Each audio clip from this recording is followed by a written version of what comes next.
pessoal, continuando aí com nossas sessões, né, de Domino Volt. Agora a gente viu o Volt MX, né, que acabamos de ver com aqui o Bruno. Agora vamos continuar aqui com as nossas sessões, né, de técnicas avançadas.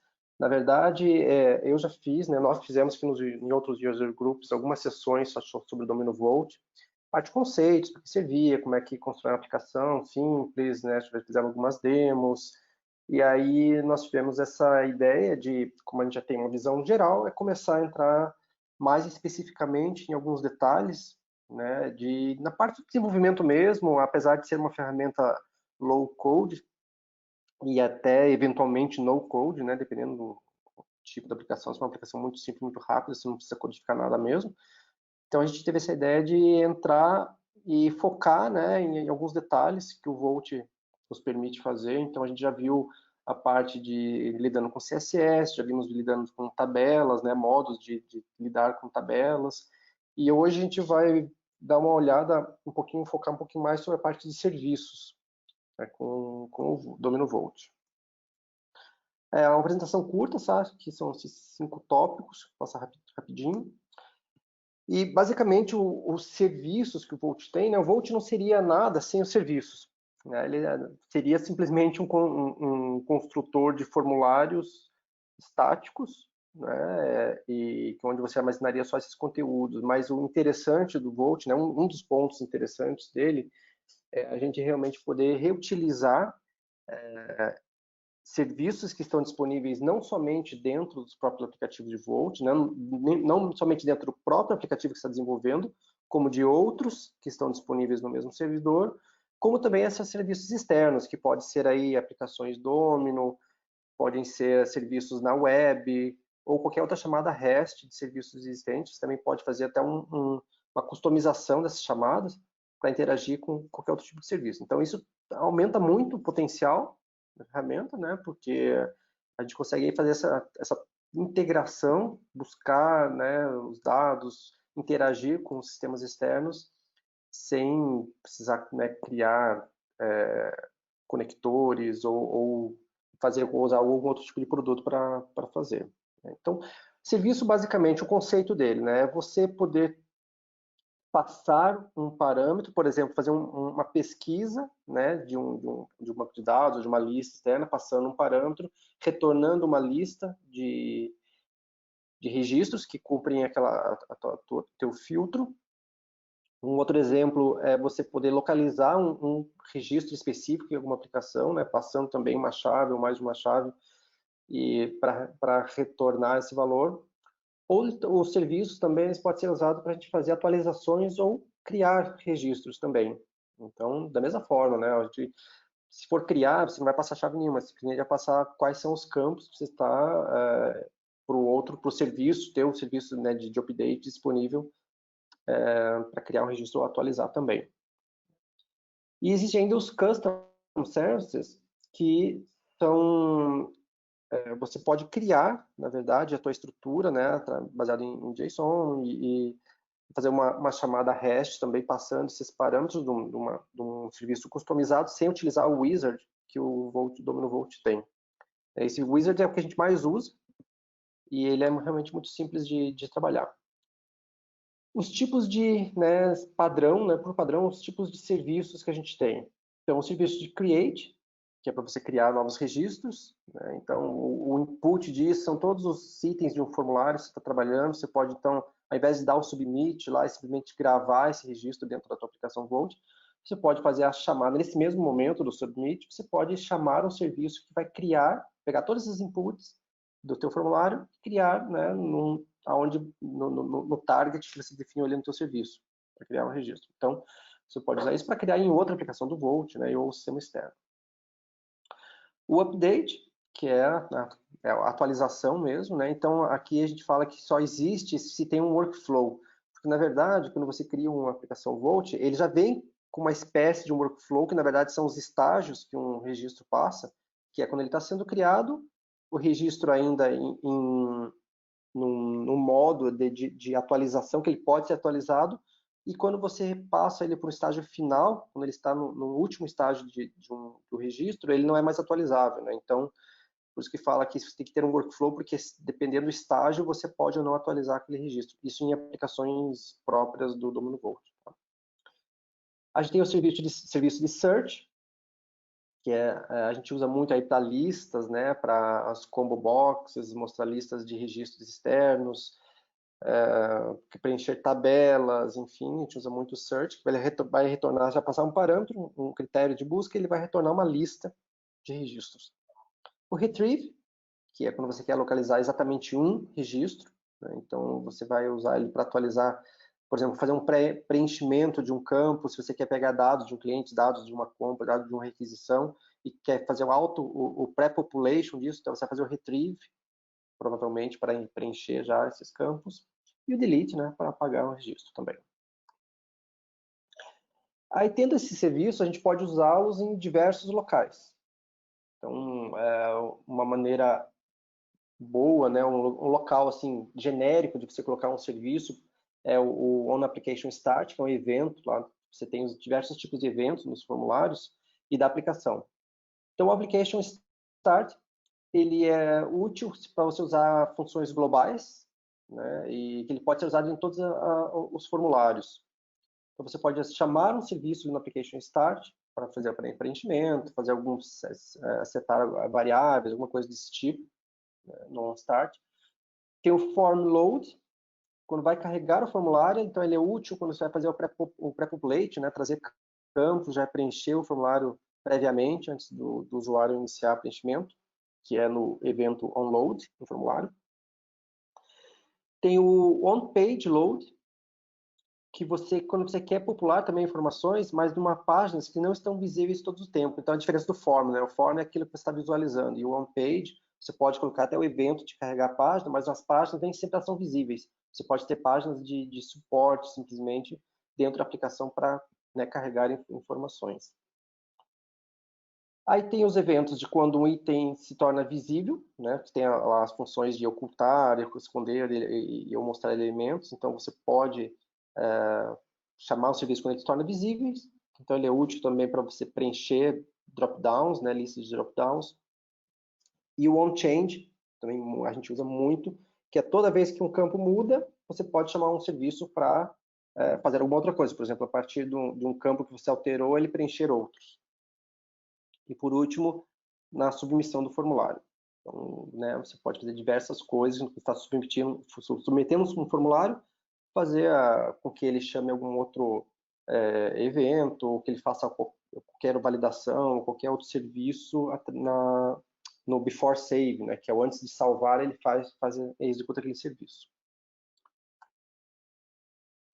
Então, a gente olhando mais especificamente aqui na configuração, né? Então, quando você vai lá no Vault, na parte de serviços, tem diversos locais onde você pode iniciar a criação de um serviço. Tá? Diretamente do item, né, do campo onde você está, você tem a opção de criar a partir dali um serviço, ou através da aplicação genérica, você vai lá na lista de eventos, tem serviço, você pode criar um serviço de lá também, um serviço genérico. Tá? E depois chamar esse serviço aonde você quiser, do campo, naqueles eventos que eu mencionei antes. Então, quando você vai criar, né, você tem os 4 passos aqui. É uma espécie de um wizard para facilitar a criação, né, a configuração desses serviços. Em primeiro lugar, a gente vai clicar em serviços e vai escolher que tipo de serviço, que pode ser uma URL ou um serviço existente de aplicação. O URL normalmente, né, é um serviço externo, está na web ou está em algum aplicativo. Se você tiver um serviço REST, por exemplo, dentro, né, de casa, ou um sistema externo, você pode utilizar o formato de URL. Mas o mais que a gente usa normalmente, muito utilizado, é você utilizar os serviços pré-existentes das aplicações, que você pode escolher se é a aplicação existente que você está trabalhando ou uma outra aplicação Domino Vault do seu servidor. E aí abaixo, né, o 4º passo aqui é você escolher que tipo de serviço. Aqui são aqueles tipos que eu mencionei no início lá. Tá? Esses serviços eles são criados automaticamente, tá? Então a gente não precisa criar nenhum deles, nem habilitar, não fazer nada. Simplesmente você vai usá-los, eles estão disponíveis para toda aplicação no Vault que você cria. Esses serviços já são por padrão já criados. primeiro exemplo aqui que a gente tem de configuração de serviços é, por exemplo, para você fazer o retrieve de uma lista, né? Então, é um serviço de search. Então, quando a gente vai no passo 2 ali da configuração, são os inputs. Inputs é o que você vai passar para o serviço para que ele busque essa lista. Esse valor ele pode ser uma constante, você vai colocar um texto, um número, um código, né, um valor constante, ou você pode utilizar um campo de entrada do seu formulário.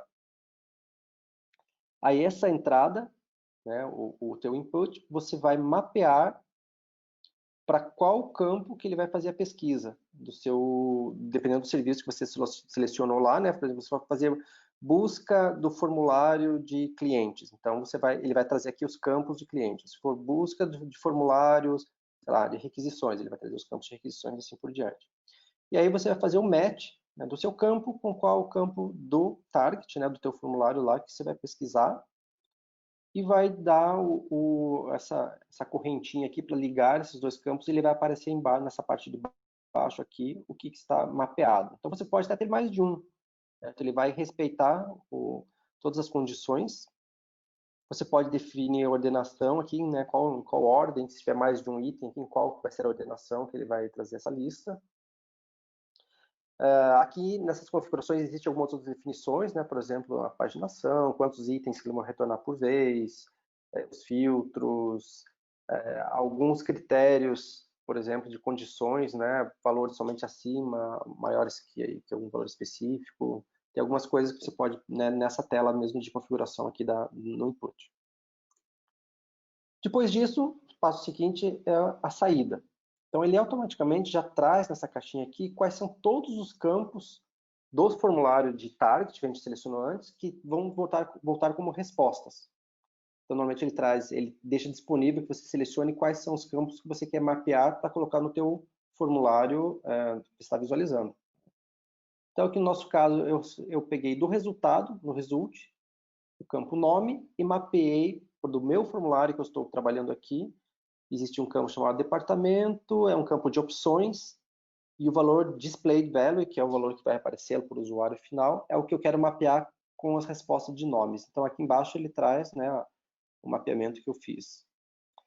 Detalhes aqui, a gente tem sempre que ter mesmos tipos de campo, né, string para string, data para data, número para número, ele não aceita você misturar. Para o serviço tipo de busca, de search, a gente tem que sempre mapear ele para campo multivalores. Né? A gente vai trazendo uma lista, então é óbvio que você precisa ter um campo de valor. E o serviço tem que estar habilitado na aplicação. E isso aqui é só isso, tá? Então, aqui a gente já teria criado o serviço pronto, já pode utilizar lá, ele já vai mostrar a tua lista de valores. Aí um exemplo aqui de você conectando para uma URL. Então, a URL normalmente ela já existe uma definição de quais são os parâmetros que ele tem que aceitar, o tipo de serviço, se é um GET, se é um POST, se é um PUT, né, um PET. Aí você define o tipo de URL, o tipo de serviço, qual é a chave que você está passando para esse valor.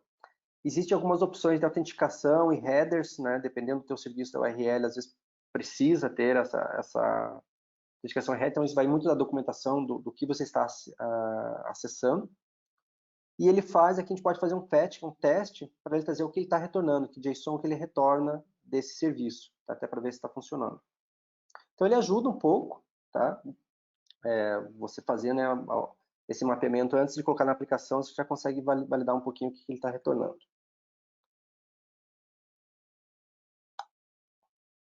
Ok. Aí existe um outro dilema aqui, né? Você pode ter diversos serviços, né, e às vezes eles são dependentes entre si. Então, aqui uma técnica muito utilizada também, que é a gente validar, né, a gente fazer listeners dos serviços para que ele fique monitorando quando que um serviço termina e aí, conforme a execução ou somente após que ele terminou o primeiro serviço, você possa chamar um outro serviço subsequente. Então, isso aqui é uma boa prática, é você colocar os listeners no onload do formulário, né, para que ele carregue quando você abre o formulário, né, e aí você não precisa ficar fechando, porque se você colocar esses eventos de criação de listener, de serviços, dentro dos itens, por exemplo, dentro de um campo específico ou dentro de um outro evento que só vai ser ativado quando o formulário abrir, por exemplo, aí você tem que fechar esse listener, porque ele vai abrindo. Toda vez que acontece aquele formulário, ele vai abrindo um listener, abrindo diversos. Então, isso pode até ter um problema de performance, né, ou de execução, se você abrir diversos listeners, né, e não for fechando. Então, existe aqui um serviço de você desconectar o evento, caso você utilize ele em outro local que não seja no onload. Porque o onload vai acontecer uma vez só, né? A hora que ele fecha o formulário, ele vai fechar também esse listener. E aqui embaixo o exemplo do código, né? Isso bem específico, mas esse código funciona para todos os casos, onde você pega o nome do seu serviço, ele fica monitorando aqui quando terminar esse serviço, eu chamo a função success, que na verdade é só para testar se teve sucesso, ele chama um outro serviço na sequência. Então, isso aqui é interessante quando você realmente precisa, só pode executar um serviço quando o outro já foi executado anteriormente, colocar uma ordem de execução. Aqui um pouco mais detalhado, tá? Isso aqui a gente precisa olhar a documentação para criar, que é você criar um custom transport, que é você poder criar qual é o seu transporte customizado para a chamada de um serviço através do HTTP. Então, a gente tem essa possibilidade, você cria toda a descrição do seu serviço através do XML, né, e o Domino Vault ele tem essa interface onde você pode utilizar esse padrão para fazer um transporte customizado. A boa notícia é que já está no nosso roadmap do Vault, durante o Digital Week a gente também teve apresentação sobre isso, que já está previsto, não saiu a lista ainda de quais são os conectores, mas já vão ser incluídos na próxima versão do Vault, conectores prontos para os principais sistemas disponíveis no mercado, né, os mais utilizados, para que a gente possa ter acesso a esses serviços de uma maneira mais simples, com conectores prontos, sem precisar criar esse custom transport na mão. Tá? Então isso vai facilitar bastante, vai ser uma biblioteca de conectores, e com isso a gente vai, por exemplo, eu não posso afirmar que vai ter, mas, por exemplo, o SAP, né? Você ter um conector para os serviços prontos do SAP, então vai ter um conector prontinho lá para você especificar que tipo de serviço, só vai configurar, não vai precisar criar o descritivo todo para passar, né? Então isso já vai ser literalmente a mão na roda aí para acessar outros sistemas que não internamente, a própria aplicação. Então, como prometi, olha, eu vou até bater a minha meta aí de tempo, só um sumário aqui do que a gente viu. Serviços, basicamente, você tem habilidades de você fazer popular os campos de uma aplicação, você trazer dados externos para dentro de um formulário. Você pode chamar serviços dentro da própria aplicação, você pode usar outras aplicações do Domino Vault, usando REST Services ou URL, através de URL, né, usando REST Services através de URL, ou criando o Custom Transport, que eu falei. Os serviços podem ser chamados dos múltiplos eventos, né, quando mostra, quando ocorre, quando carrega o formulário, quando submete, ou através de funções JavaScript, né, condicionalmente. Então, você pode chamar um serviço somente se alguma outra condição do formulário for atingida. Você usa serviços para buscar dados, atualizar, fazer update, criar, deletar, todas as opções do CRUD, você consegue fazer através de serviços. E o Vault sempre cria os seus próprios conjuntos de serviços, né? A gente não precisa se preocupar em criá-lo de novo. E o Custom Transport foi o último que eu vi, e a novidade, adicionando aqui a novidade que nós vamos ter já conectores prontos, para não ter que desenvolver sempre, quando precisar, né, esses Custom Transport, nós vamos ter conectores prontos para acessar outros sistemas externos. A apresentação aqui a gente pode passar alguns recursos adicionais, né, sobre a parte específica do InfoCenter do Vault, dos Vault Services, né, o wiki, a documentação, são os URLs, a gente pode passar a apresentação para vocês, para quem quiser, tá bom? Alguma dúvida? Alguma coisa, algum comentário? Se não tiver, Edson, era isso.